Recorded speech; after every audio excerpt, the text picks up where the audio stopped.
Hello बच्चों, कैसे हो आप सभी लोग। आई होप आप सभी लोग बहुत अच्छे होंगे। मैं आप सभी का स्वागत करती हूँ आपके अपने चैनल के लॉ इन हिंदी पर। आज की वीडियो में हम समझेंगे सम्मन अंडर बीएनएसएस, भारतीय नागरिक सुरक्षा संहिता बीएनएसएस के 2023 के तहत सम्मन एक आदेश होता है जो उपस्थिति को बाध्य करते हैं, लेकिन जो सम्मन है वो धारा 63 से लेकर 71 तक पेश होने के लिए बाध्य है। तो आज की वीडियो हम समझेंगे सेक्शन 63 से लेकर 71 तक के प्रावधान। तो चलिए स्टार्ट करते हैं आज की वीडियो। तो सबसे पहले समझते हैं हम लोग परिचय सम्मन के अकॉर्डिंग।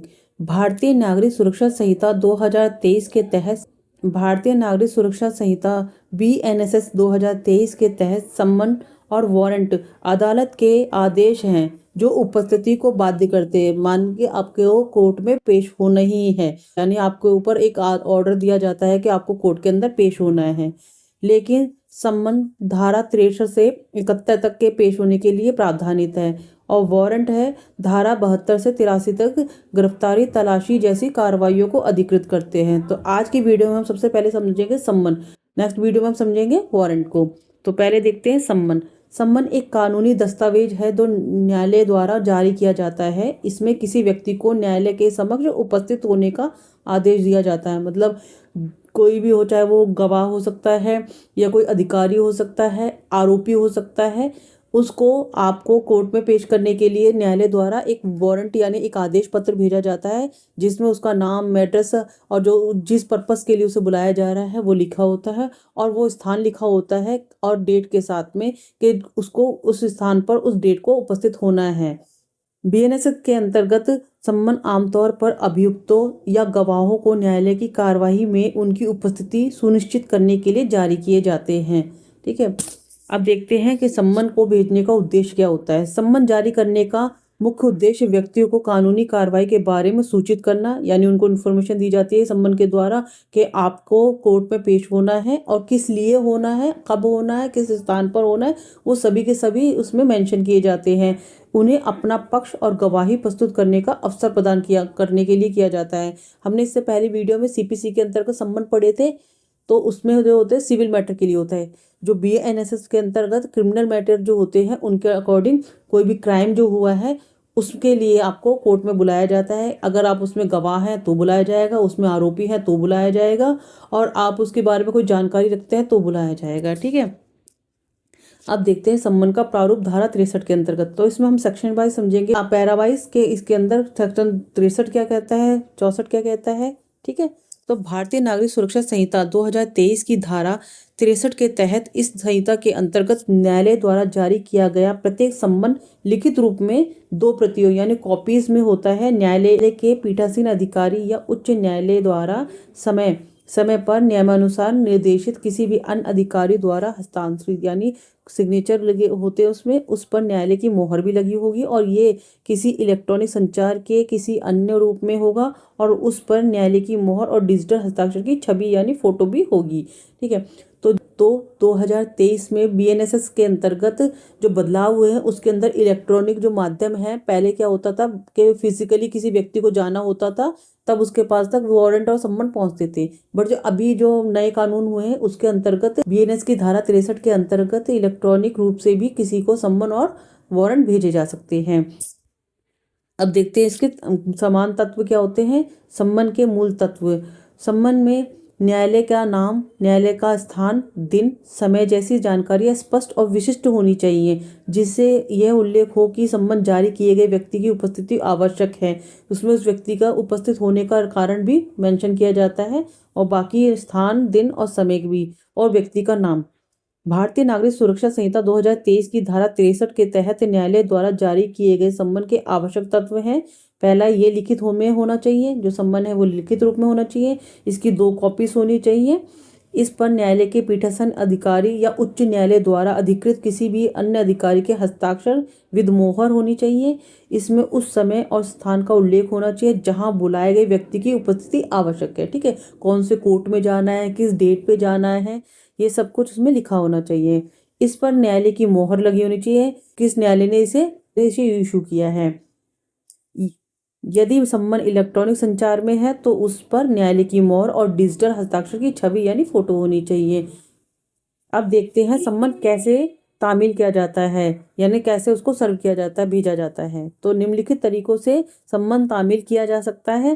पहला है भारतीय नागरिक सुरक्षा संहिता की धारा 64 के तहत व्यक्तिगत रूप से, यानी कोई व्यक्ति जाएगा या व्यक्ति द्वारा भेजा जाएगा। धारा 65 के तहत निगमित निकायों और समितियों के सेवा द्वारा, यानी जो कंपनीज होती है या कोई निकाय होते हैं, एनजीओज होते हैं, उनके थ्रू। धारा 66 के तहत किसी व्यक्ति के तलब नहीं किया जा सकता तो विस्तारित सेवा द्वारा ये कार्रवाई की जा सकती है। यदि कोई व्यक्ति नहीं जा सकता है तो ये अन्य सेवाओं के द्वारा बाय पोस्ट वगैरह भेजा जा सकता है। सरकारी कर्मचारी बीएनएसएस की धारा 67 के तहत सेवा द्वारा। नेक्स्ट है धारा 68 के तहत स्थानीय सीमाओं के बाहर सम्मन की तामील। 64 सब क्लॉज 1 के अनुसार प्रत्येक सम्मन पुलिस अधिकारी द्वारा या राज्य सरकार द्वारा इस संबंध में बनाए गए नियमों के अधीन इसे जारी करने वाले न्यायालय के अधिकारी या अन्य लोक सेवक द्वारा भी तामील किया जा सकता है।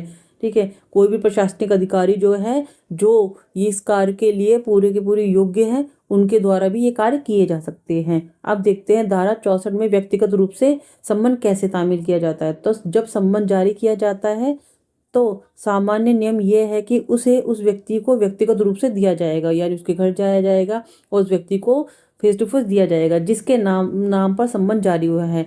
सम्मन की एक प्रति यानी कॉपी उस व्यक्ति को दी जाएगी जिसके नाम पे सम्मन हुआ है और मूल सम्मन पर उस व्यक्ति के हस्ताक्षर लिए जाएंगे। जो बाकी कॉपी बचती है उसके ऊपर उसके सिग्नेचर लिए जाएंगे। यदि व्यक्ति सम्मन लेने से या हस्ताक्षर करने से मना करता है तो भी सम्मन की सेवा वैध मानी जाएगी। मतलब उसने मना कर दिया कि मैं सम्मन नहीं लूंगा, तब भी ये लीगली वैध माना जाएगा, बशर्ते उस सम्मन उस व्यक्ति को पढ़कर सुनाया गया हो और यह स्पष्ट हो कि सम्मन की सामग्री उसे बता दी गई है। ऐसी स्थिति में सेवा करने वाला अधिकारी अपनी रिपोर्ट में इनकार का उल्लेख करेगा। जो सम्मन जाएगा, जो व्यक्ति लेके जाएगा और जिसके नाम पे सम्मन इशू होगा, तो जो लेके गया है व्यक्ति या अधिकारी, उसे वो सम्मन देने वाले व्यक्ति को पढ़ के सुनाएगा कि आपको सम्मन में क्या लिखा गया है, किसके नाम से है, कहाँ पहुँचना है, किस डेट पे पहुँचना है और उसको क्या किस रीज़न से बुलाया जा रहा है, ये बता दें। उसके बावजूद भी अगर व्यक्ति सम्मन लेने से इनकार करता है तो वो अधिकारी सम्मन के ऊपर लिखेगा कि व्यक्ति घर पे मौजूद था, उसने लेने से इनकार कर दिया है। सम्मन की तामील एक पुलिस अधिकारी या न्यायालय के किसी भी अधिकारी द्वारा इसे जारी किया गया हो या किसी अन्य लोक सेवक के द्वारा। ठीक, अब नेक्स्ट देखते हैं धारा 65 निगमित निकायों, फर्मों और सोसाइटियों पर सम्मन की तारीफ। मतलब ये जो भी निगमित निकाय होते हैं, फर्म होते हैं, सोसाइटी होते हैं, इन पर सम्मन की तामील कैसे की जाती है। तो धारा 65 में बताया गया है कि कंपनियां, पार्टनरशिप और एसोसिएशन जैसी संस्थाओं को कानूनी नोटिस, सम्मन कैसे दिए जाते हैं। आमतौर पर यह कार्य किसी अधिकारी या पार्टनर को देकर रजिस्टर्ड पोस्ट के द्वारा भेजकर किया जाता है। कंपनियों और कॉरपोरेशनों के लिए सम्मन किसी डायरेक्टर, मैनेजर, सेक्रेटरी या अन्य किसी अधिकारी को दिया जा सकता है या उन्हें भारत में रजिस्टर्ड पोस्ट के द्वारा भी भेजा जा सकता है। सेकंड, इसमें फर्मों, एसोसिएशनों के लिए सम्मन किसी भी पार्टनर या सदस्य को दिया जा सकता है या उन्हें रजिस्टर्ड पोस्ट से भेजा जा सकता है। जब ये सामान्य रूप से पहुंचता है तो तामील माना जाता है। किसी फर्म या एसोसिएशनों को सम्मन भेजना है तो उसके पार्टनर को या किसी अन्य सदस्य को दिया जा सकता है या फिर उसको बाय पोस्ट भी भेजा जा सकता है। ठीक है, तभी इसके द्वारा भी सम्मन की तामील मान ली जाएगी। धारा 65 कानूनी संस्थाओं को सूचित करने की प्रक्रिया को आधुनिक बनाती है, क्योंकि अब डिजिटल पोस्ट मानी गई है, जिससे भारत के नए आपराधिक प्रक्रिया संहिता के तहत जवाबदेही और उचित कानूनी प्रक्रिया को सुनिश्चित किया जा सकता है।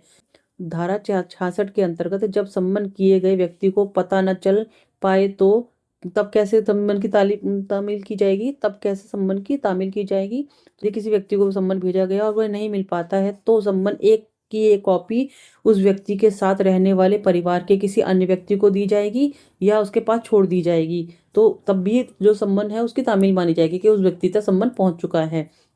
जिस व्यक्ति को सम्मन दिया जाता है वह तामील अधिकारी द्वारा मांगे जाने पर दूसरी कॉपी पर के पीछे उसकी रसीद पर हस्ताक्षर करेगा, यानी एक कंफर्मेशन हो जाएगा सिग्नेचर के द्वारा कि हाँ भाई इस व्यक्ति ने लिया था और इसको हम कॉपी दे दी है सम्मन की। धारा 66 के अंतर्गत सेवा पहले की तरह प्रभावी न हो सके जब धारा 64, 65 और 66 के में दिए गए तरीकों से भी सेवा नहीं की जा सकती है तो सेवा अधिकारी को उस घर या गृहस्थी के किसी भी प्रमुख हिस्से पर सम्मन की एक कॉपी चिपकानी होगी जहां व्यक्ति आमतौर पर रहता है। यदि व्यक्ति नहीं मिलता है या उस तक नहीं बाय पोस्ट भी नहीं पहुंच पा रहा है या कोई घर का व्यक्ति भी नहीं है तो क्या करेंगे, जो उस सम्मन की एक कॉपी होगी वो उसके घर के ऊपर चिपका दी जाएगी। तो जब भी वो व्यक्ति देखेगा, मतलब ये एक तरीके से कंफर्मेशन हो जाएगी कि उस व्यक्ति तक पहुंच गया है। ये अब उस व्यक्ति की जिम्मेदारी हो जाती है कि भाई उस तक तामील हो चुकी है, यानी उस तक वो सम्मन पहुंच चुका है। न्यायालय ऐसी जांच पड़ताल करने के बाद या तो यह घोषित कर सकता है कि सम्मन विधिवत तामील हो चुका है या सम्मन की पुनः तामील का आदेश दे सकता है। यदि व्यक्ति नहीं लेता है या व्यक्ति तक इन्फॉर्मेशन नहीं पहुंचती है तो उसे पुनः ही सम्मन भेजा जाता है। धारा 68 सरकारी कर्मचारी पर सम्मन की तामील, यानी जो सरकारी कर्मचारी होते हैं उसको सम्मन कैसे पहुंचाया जाता है। तो सरकारी कर्मचारी को सम्मन उसके कार्यालय के प्रमुख के माध्यम से भेजा जाएगा जिससे वे व्यक्ति कार्यरत है। धारा 68 सरकारी कर्मचारी पर सम्मन की तामील, जब किसी भी सरकारी कर्मचारी को सम्मन भेजा जाता है तो उसके कार्यालय के प्रमुख के द्वारा भेजा जाता है जिससे कि वे व्यक्ति को पता हो कि हाँ मुझे इस व्यक्ति को जिसमें वे व्यक्ति कार्यरत हो। धारा 64 के अंतर्गत निर्धारित तरीके से सम्मन तामील करेगा और उस धारा द्वारा अपेक्षित पृष्ठांकन के साथ उसके हस्ताक्षर द्वारा उसे न्यायालय को लौटा देगा। जिस व्यक्ति के नाम पर सम्मन गया है वो व्यक्ति उस सम्मन को एक्सेप्ट करेगा और उसके जो कौन हस्ताक्षर किए हुए पृष्ठ हैं उनको वो कार्यालय को लौटा देगा, सॉरी न्यायालय को लौटा देगा। इस प्रकार से हस्ताक्षर विधिवत तामील प्रमाण होंगे। जब वो उस पर सिग्नेचर कर देगा कॉपी पर, जब वो न्यायालय में वापस जाएंगे तो उससे क्या होगा कि उस व्यक्ति तक वो सम्मन पहुंच गया, ये उसकी एक वैध लीगल कंफर्मेशन होती है।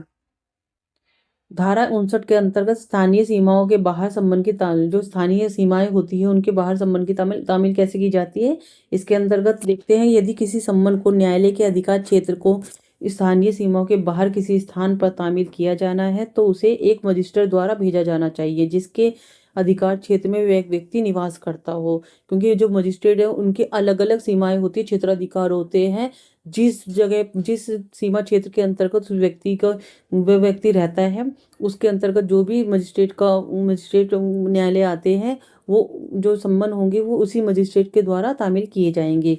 इसके बाद मजिस्ट्रेट प्रावधानों के अनुसार सम्मन तामील करने की कार्रवाई करेगा। धारा 70 में देखते हैं, जब सेवारत अधिकारी उपस्थित न हो तब सम्मन की तामील कैसे की जाएगी। तो जब किसी भी न्यायालय द्वारा जारी किया गया सम्मन उसके अधिकार क्षेत्र से बाहर तामील किया जाता है और किसी ऐसे मामले में जहां सम्मन तामील करने वाला अधिकारी मामले की सुनवाई में उपस्थित नहीं होता है तो मजिस्ट्रेट के समक्ष दिया गया एक हलफनामा जिसमें ये कहा गया है कि ऐसा सम्मन तामील किया गया है और सम्मन की एक कॉपी साक्ष्य के रूप में स्वीकार होगी।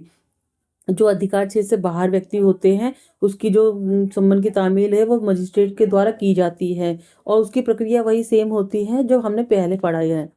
धारा 64 से लेकर 71 के तहत इलेक्ट्रॉनिक संचार के माध्यम से तामील किए गए सभी सम्मन को विधिवत तामील माना जाएगा, मतलब ये भी एक वैध रूप होता है और ऐसे सम्मन की एक कॉपी सत्यापित की जाएगी और सम्मन की तामील के प्रमाण रूप में रखी जाएगी। जब भी किसी भी व्यक्ति को सम्मन दिया जाता है तो वो एक कॉपी खुद रखता है और एक कॉपी पे सिग्नेचर करके उसी अधिकारी को चाहे वो बाय पोस्ट वापस कर दे या उस व्यक्ति को हैंड ओवर कर दे। ठीक है, अब देखते हैं धारा 71 में गवाह पर सम्मन की जो तामील होती है वो कैसे की जाती है। धारा 71 के तहत गवाह पर सम्मन की तामील कैसे की जाती है।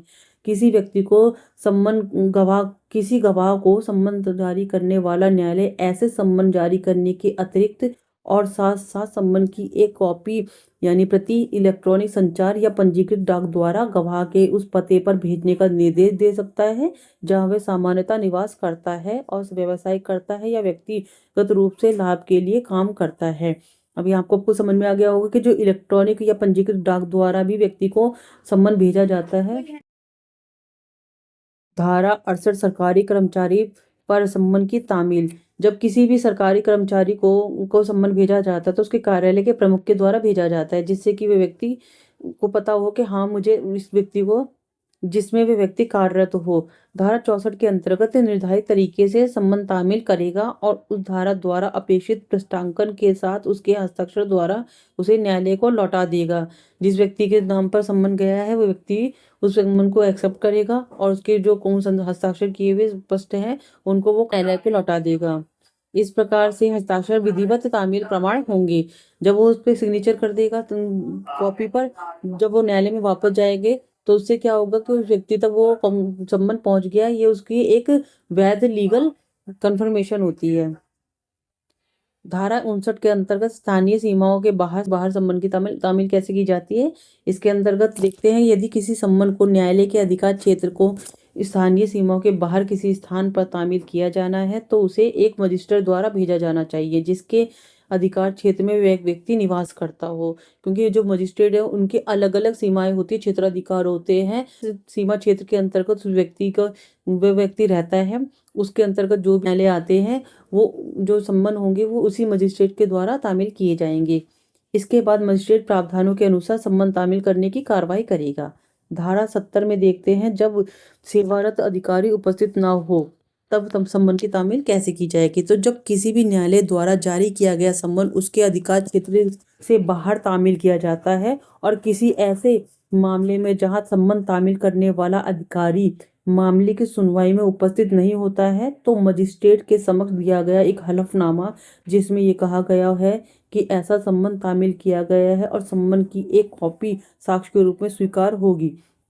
जो अधिकार क्षेत्र से बाहर व्यक्ति होते हैं उसकी जो संबंध की तामील है वो मजिस्ट्रेट के द्वारा की जाती है और उसकी प्रक्रिया वही सेम होती है जो हमने पहले पढ़ाई है। धारा 64 से लेकर 71 के तहत इलेक्ट्रॉनिक संचार के माध्यम से तामील किए गए सभी संबंध को विधिवत तामील माना जाएगा। मतलब ये भी एक वैध रूप होता है और ऐसे संबंध की एक कॉपी सत्यापित की जाएगी और संबंध की तामील के प्रमाण रूप में रखी जाएगी। जब भी किसी भी व्यक्ति को संबंध दिया जाता है तो वो एक कॉपी खुद रखता है और एक कॉपी पे सिग्नेचर करके उसी अधिकारी को चाहे वो बाय पोस्ट वापस कर दे या उस व्यक्ति को हैंड ओवर कर दे। ठीक है। अब की जाती धारा 71 के तहत गवाह पर संबंध की तामील कैसे की जाती है कि गवाह को संबंध जारी करने वाला न्यायालय ऐसे संबंध जारी करने के अतिरिक्त और साथ साथ संबंध की एक कॉपी यानी प्रति इलेक्ट्रॉनिक संचार या पंजीकृत डाक द्वारा गवाह के उस पते पर भेजने का निर्देश दे सकता है जहां वह सामान्यतः निवास करता है और व्यवसाय करता है या व्यक्तिगत रूप से लाभ के लिए काम करता है। अभी आपको समझ में आ गया होगा कि जो इलेक्ट्रॉनिक या पंजीकृत डाक द्वारा भी व्यक्ति को सम्मन भेजा जाता है। जब किसी डाक कर्मचारी द्वारा यह प्रमाणित किया जाता है कि गवाह ने सम्मन प्राप्त करने से इनकार कर दिया है तो सम्मन जारी करने वाला न्यायालय ये मान सकता है कि सम्मन विधिवत रूप से तामील कर दिया गया है। कि जब किसी डाक कर्मचारी द्वारा ये प्रमाणित कर दिया जाता है कि गवाह ने सम्मन प्राप्त करने से इनकार कर दिया, यानी गवाह जो है उसने मना कर दिया कि मैं सम्मन नहीं लूंगा, तब क्या होगा, ये कई कन्फर्मेशन हो जाती है न्यायालय को बताने के लिए कि उस व्यक्ति ने जो सम्मन है वो लेने से इनकार कर दिया, यानी उस व्यक्ति के पास तक सम्मन पहुंच चुका था, यानी उसकी सम्मन की तामील हो चुकी थी। BNSS में सम्मन से जुड़े हुए जो कुछ नए बदलाव हैं जो 2023 में किए गए हैं वो देखते हैं। पहला है डिजिटल और इलेक्ट्रॉनिक सम्मन की मान्यता। पहले जो होता था व्यक्तिगत रूप से ही व्यक्ति बाय पोस्ट द्वारा ही भेजा जाता था, बट अभी जो है डिजिटलाइजेशन हो चुका है। इसमें इलेक्ट्रॉनिक रूप से व्हाट्सएप पे मेल द्वारा भी अब व्यक्ति को सम्मन भेजा जाता है। गिरफ्तारी के बजाय उपस्थिति पर जोर। जो सम्मन होता है वो पहले क्या होता था, जो व्यक्ति होता था उसे पहले गिरफ्तार किया जाता था अगर वो सम्मन के द्वारा नहीं पहुंच रहा है। यदि व्यक्ति सम्मन के द्वारा कोर्ट में उपस्थित नहीं हो रहा है, उसके आदेश की मान्यता नहीं रख रहा है, तो इसको गिरफ्तार करा जा सकता था। बट अभी ऐसा नहीं है। अभी कोशिश की जाती है कि व्यक्ति सम्मन द्वारा ही कोर्ट में पेश हो जाए। नागरिकों के अधिकारों की सुरक्षा, इसमें सम्मन भेजने का मेन उद्देश्य ये है। पहला बदलाव ये किया गया है, इसके अंदर बदलाव ये किया गया है कि नागरिकों के अधिकारों की सुरक्षा हो सके, इसीलिए सम्मन को भेजा जाता है जिससे व्यक्ति की स्वतंत्रता पर कोई बाधा ना आए। सम्मन की अवहेलना, यदि कोई व्यक्ति सम्मन की अवहेलना करता है, जानबूझकर करता है तो सम्मन की अवहेलना। यदि कोई व्यक्ति जानबूझकर सम्मन की अवहेलना करता है, बिना उचित कारण उपस्थित नहीं होता है, तो न्यायालय जमानती वारंट जारी कर सकता है या गैर जमानती वारंट भी जारी कर सकता है। इसीलिए ये बहुत ही महत्वपूर्ण है कि जब भी सम्मन मिले किसी भी व्यक्ति को तो उसे कोर्ट में जाकर अपना पक्ष रखना बहुत ही जरूरी होता है, जिससे कि जो न्यायालय है वो निष्पक्ष कार्रवाई को आगे बढ़ा सके। अब देखते हैं इसका निष्कर्ष।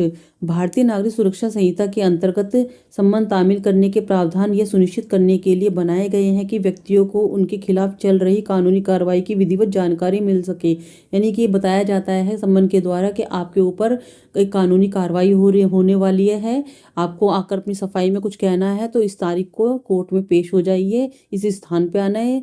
तो इस तरीके से आप अपना पक्ष रख सकते हैं और उन्हें इसमें भाग लेने का अवसर प्राप्त हो। निर्धारित प्रक्रियाओं का पालन करके न्याय प्रणाली आपराधिक न्याय प्रक्रिया की अखंडता और निष्पक्षता को बनाए रखने का लक्ष्य रखती है, ताकि दोनों पक्षों की बातें सुनने के बाद ही न्यायालय अपना निर्णय दे सकता है। यदि एक पक्ष ने अपना पक्ष रखा है, ठीक है, और दूसरा पक्ष आया ही नहीं है, सब ना सफाई दे रहा है ना अपना पक्ष रख रहा है, तो उससे क्या होगा, न्यायालय एक ही पक्ष में अपना फैसला सुना देगा। बाद में दूसरा पक्ष ये नहीं बोल सकता है कि मुझे पता नहीं था। इसीलिए सम्मन भेजा जाता है दूसरी पार्टी को, उस व्यक्ति को, ताकि वो अपना पक्ष आगे रखे, अपनी सफाई में कुछ कहना चाहता है तो कह सके। मन की प्रभावी तामील न केवल एक कानूनी औपचारिकता है बल्कि न्याय सुनिश्चित करने का एक महत्वपूर्ण स्तंभ भी है। यानी दोनों तरीके से जो न्यायालय है वो अब दोनों पक्षों को कोर्ट में बुलाएगा और अपने अपने पक्ष रखने के लिए बोलता है। यदि एक पक्ष जाके पहले बता देता है कोर्ट को अपनी जो समस्या है और दूसरा पक्ष पर अगर आरोप है तो वो पक्ष अगर अपने कोर्ट में नहीं पहुंचेगा तो वो निष्पक्ष कार्रवाई से वंचित रह जाएगा। ठीक है, तो यहाँ पर हमारी वीडियो जो है समाप्त होती है। अगर आपको मेरा पढ़ाया समझ में आता है तो आप मेरे चैनल को लाइक कीजिए, सब्सक्राइब कीजिए और अपने दोस्तों के साथ शेयर कीजिए। राधे राधे।